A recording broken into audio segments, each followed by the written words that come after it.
जब तक तू मुझे शैतान के 3 सोने के बाल नहीं लाकर देगा। जब तू वो 3 सोने के बाल मुझे देगा तभी सही मायनों में उसका पति बन पाएगा। राजा ने यह असंभव शर्त इसलिए रखी थी ताकि वह लड़का सोने के 3 बालों की तलाश में कहीं मर खप जाए। लड़के को पता था अगर वह राजा की बात नहीं मानेगा तो राजा उसे मरवा देगा। इसलिए उसने सोचा कि क्यों न कोशिश की जाए, शायद वह सोने के 3 बाल लाने में सफल हो जाए। अगले दिन वह सुबह बहुत जल्दी उठकर सोने के बाल ढूंढने के लिए निकल पड़ा। चलते चलते वह एक बड़े शहर में पहुंचा। शहर के प्रवेश द्वार पर एक बड़ा सा गेट था जहां हथियारों से लैस सिपाही पहरा दे रहे थे।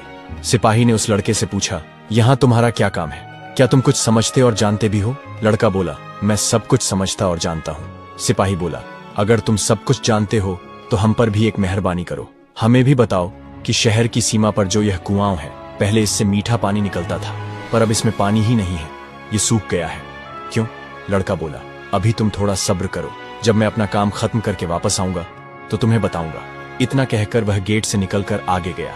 काफी चलने के बाद वह दूसरे शहर के बड़े से गेट पर पहुंचा तो वहां पर भी एक हथियारबंद सिपाही पहरा दे रहा था।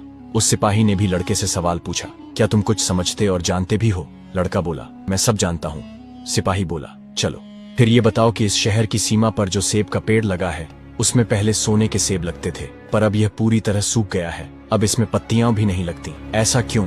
लड़का बोला, थोड़ा इंतजार करो, अपना काम पूरा करके आने पर मैं इसका जवाब तुम्हें बताऊंगा। इतना कहकर वह आगे चल दिया और चलते चलते तीसरे शहर की सीमा पर पहुंचा तो वहां पर एक बड़ी सी नदी थी जिसमें एक छोटी सी नाव थी और एक नाविक उस पर बैठा था। नाविक ने उससे पूछा, तुम यहाँ क्यों आए हो और यहाँ के बारे में क्या समझते जानते हो?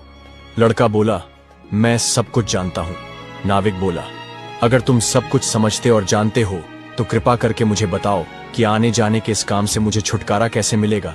लड़का बोला, इस सवाल का जवाब मेरे वापस आने पर तुम्हें जरूर मिलेगा, पर पहले तुम मुझे नदी पार करवाओ। नाविक ने उसे अपनी नाव पर बैठाकर दूसरे किनारे पर छोड़ दिया।